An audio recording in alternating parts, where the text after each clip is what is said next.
S, ಇನ್ನು Puttur BJP ಮುಖಂಡ ಜಗನ್ನಿವಾಸ್ ರಾವ್ ಪುತ್ರನ ರೇಪ್ ಪ್ರಕರಣ, ಅತ್ಯಾಚಾರ ಆರೋಪಿ ಮನೆಯಲ್ಲಿ ಪೊಲೀಸರಿಂದ ಸ್ಥಳ ಮಹಾಜರಾಗಿದೆ.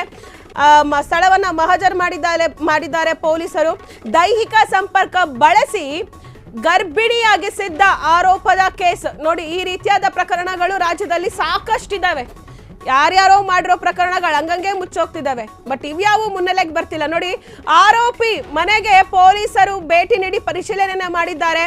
ಇನ್ಸ್ಪೆಕ್ಟರ್ ಸುನಿಲ್ ಕುಮಾರ್ ನೇತೃತ್ವದಲ್ಲಿ ಮಹಾಜರನ್ನ ಮಾಡಿದ್ದಾರೆ.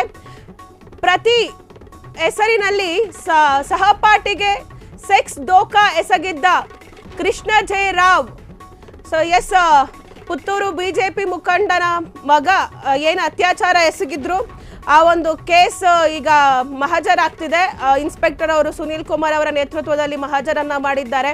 ದೈಹಿಕ ಸಂಪರ್ಕವನ್ನು ಬಳಸಿ ಗರ್ಭಿಣಿಯನ್ನಾಗಿಸಿದ್ರು. ಆ ವಿಚಾರವಾಗಿ ಆರೋಪಿ ಮನೆಗೆ ಇವತ್ತು ಭೇಟಿಯನ್ನ ನೀಡಿ ಸ್ಥಳ ಮಹಾಜರನ್ನ ಮಾಡಿದ್ದಾರೆ. ಸ್ಥಳ ಮಹಾಜರ ಅಂದ್ರೆ ಎಲ್ಲಾಯ್ತು, ಹೇಗಾಯ್ತು, ಅವ್ರ ಮನೆಗೆ ಹೋಗಿ ಆ ಹುಡುಗಿಯನ್ನ ಮನೆಗೆ ಕರೆಸಿದ್ರ, ಕೃಷ್ಣ ಜೆ ರಾವ್ ಅವರು ಮನೆಗೆ ಕರ್ಕೊಂಡು ಹೋಗಿದ್ರ, ಮನೆಗೆ ಕರ್ಕೊಂಡೋಗಿ ರೀತಿಯಾಗೆಲ್ಲ ಮಾಡಿದ್ರ, ಅತ್ಯಾಚಾರ ಎಸಗಿದ್ರ, ಅವ್ರನ್ನ ಗರ್ಭಿಣಿ ಮಾಡಿದ್ರ, ಈ ರೀತಿಯಾಗಿ ಒಂದು ಸ್ಥಳ ಮಹಾಜರನ್ನ ಮಾಡುವಂಥದ್ದು. ಸೊ ಪುತ್ತೂರಿನ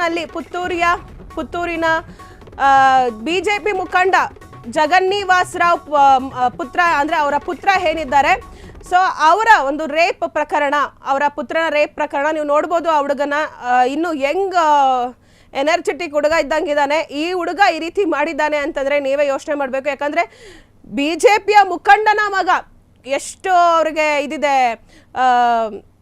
ಒಂದು ಇನ್ಫ್ಲೂಯೆನ್ಸ್ ಆಗಿರ್ಬೋದು, ಅವ್ರಿಗೆ ಎಷ್ಟು ಸಪೋರ್ಟಿವ್ ಇದೆ. ಸೊ ಇವರ ಮಗ ಈ ರೀತಿಯಾಗಿ ಮಾಡಿರುವಂಥದ್ದು. ದೊಡ್ಡ ಮಕ್ಕಳೆಲ್ಲ ದೊಡ್ಡ ವಿಚಾರಗಳನ್ನೇ ಮಾಡೋದು, ಅವ್ರು ಚಿಕ್ಕ ಪುಟ್ಟ ವಿಚಾರಗಳನ್ನ ಮಾಡಲ್ಲ. ಸೊ ಒಂದು ಹೆಣ್ಣು ಮಗುವನ್ನ ನಂಬಿಸಿ ಅತ್ಯಾಚಾರ ಮಾಡಿ ಅವರನ್ನ ಗರ್ಭಿಣಿಯನ್ನಾಗಿಸಿದ್ದಾರೆ. ಇವಾಗ ಇದಕ್ಕೆ ಯಾರು ಜವಾಬ್ದಾರಿ? ಮಕ್ಕಳುಗಳಿಗೆ ಹೇಗಿರಬೇಕು, ಏನು ಮಾಡಬೇಕು ಅನ್ನೋದು ಒಂದು ಪಾಠ ಹೇಳ್ಕೊಡೋದು ಮನೆಯವರು ಒಂದು ಜವಾಬ್ದಾರಿಯನ್ನು ತಗೋಬೇಕು, ಮಕ್ಕಳು ಜವಾಬ್ದಾರಿಯನ್ನು ತಗೋಬೇಕು. ನಿಮ್ಗೆ ನೋಡಿದ್ರೆ ಗೊತ್ತಾಗುತ್ತೆ, ಈ ಹುಡುಗ ಇನ್ನೂ ಸ್ಟಿಲ್ ಅಂದರೆ ಎಂಗೇಜಲ್ಲಿ ಇರಬೇಕು, ಇನ್ನು ಚಿಕ್ಕವರಿದ್ದಾರೆ ಅನ್ಸುತ್ತೆ. ಇವರು ಒಂದು ಹುಡುಗಿಯನ್ನ ಗರ್ಭಿಣಿಯನ್ನ ಹಾಕ್ಸಿದ್ದಾರೆ. ಸೊ ಈ ಆರೋಪಿಯನ್ನ ಮನೆಗೆ ಕರ್ಕೊಂಡೋಗಿ ಪೊಲೀಸರು ಸ್ಥಳ ಮಹಾಜರನ್ನ ಮಾಡಿರುವಂಥದ್ದು. ಅಂದರೆ ಮನೆಯಲ್ಲಿ ಏನೇನಾಯ್ತು, ಆ ಹುಡುಗಿನ ಮನೆಗೆ ಕರ್ಕೊಂಡ್ಬಂದಿದ್ದಾರೆ, ಅದು ಮನೆಯವ್ರಿಗೆ ಗೊತ್ತಿಲ್ಲ. ಸೊ ಈ ರೀತಿಯಾಗಿ ಇನ್ಸ್ಪೆಕ್ಟರ್ ಸುನೀಲ್ ಅವರ ನೇತೃತ್ವದಲ್ಲಿ ಸ್ಥಳ ಮಹಾಜರನ್ನ ಮಾಡಿರುವಂಥದ್ದು.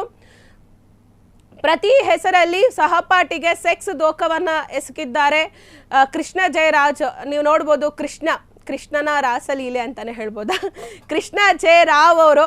ಸೊ ಕೃಷ್ಣ ಕಳ್ಳಾಟವನ್ನ ಆಡಿದ್ದಾರೆ.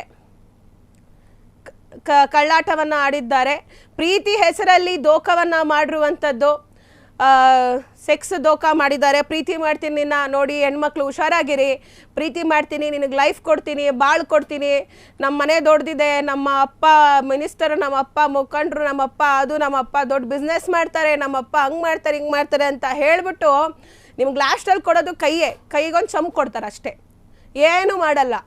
ದೊಡ್ಡ ವ್ಯಕ್ತಿಗಳು ದೊಡ್ಡ ಕುಟುಂಬಗಳ ಜೊತೆಗೇನೆ ಸಂಬಂಧ ಬೆಳೆಸೋವಂಥದ್ದು. ಚಿಕ್ಕ ಮನೆ ಹೆಣ್ಮಕ್ಳುಗಳೇ ಅವ್ರಿಗೆ ಇವಾಗ ಸ್ಟಾರ್ಟಿಂಗ್ ಸುಮ್ಮನೆ ಆಟ ಆಡೋಕೆ ಒಂದು ಗೊಂಬೆ ಥರ ಯೂಸ್ ಮಾಡ್ಕೊತಾರೆ. ಸೊ ನೀವು ಹೆಣ್ಮಕ್ಳು ನಂಬ್ತೀರಾ? ಹಂಗೆ ನಂಬಕ್ಕೆ ಹೋಗಬೇಡಿ. ಓದಾಯ್ತು, ನೀವಾಯ್ತು, ಕೆಲಸ ಆಯಿತು, ಮನೆ ಆಯಿತು, ಹಂಗಿದ್ರೆ ನೀವು ಬಚಾವಾಗ್ತೀರಾ ಹೆಣ್ಮಕ್ಳು. ಇಲ್ಲ ಅಂದರೆ ನಿಮಗೆ ನ್ಯಾಯನೂ ಸಿಗಲ್ಲ, ಏನೂ ಸಿಗಲ್ಲ. ಈಗ ಯಾರು ಕೊಡಿಸ್ತಾರಪ್ಪ ಹುಡುಗಿಗೆ ನ್ಯಾಯನ? ಜೈಲಿಗೆ ಹೋಗ್ತಾರೆ, ಮತ್ತೆ ವಾಪಸ್ ಹೊರಗಡೆಗೆ ಬರ್ತಾರೆ. ಎಲ್ಲಿ ಸಿಗುತ್ತೆ ನಿಮಗೆ ನ್ಯಾಯ? ಹೆಣ್ಮಕ್ಳು ಹುಷಾರಾಗಿರಬೇಕು. ಅದಕ್ಕೆ ಯಾವತ್ತೂ ದೊಡ್ಡವ್ರ ಸಂಘ ಮಾಡಬೇಡಿ.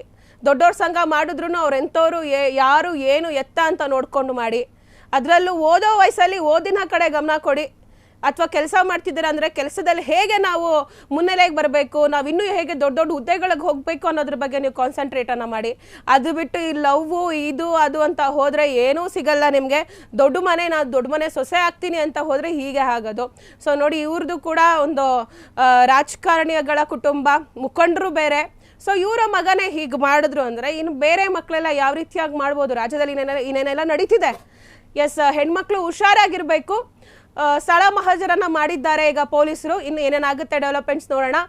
ಕ್ಷಣದ ಸುದ್ದಿಗಳಿಗಾಗಿ ಫ್ರೀಡಂ ಟಿವಿ ಸಬ್ಸ್ಕ್ರೈಬ್ ಮಾಡಿ, ಲೈಕ್ ಮಾಡಿ ಹಾಗೂ ಫಾಲೋ ಮಾಡಿ. ಹೊಸ ಸುದ್ದಿಗಳ ನೋಟಿಫಿಕೇಶನ್ಗಾಗಿ ಬೆಲ್ ಐಕಾನ್ ಮೇಲೆ ಕ್ಲಿಕ್ ಮಾಡಿ.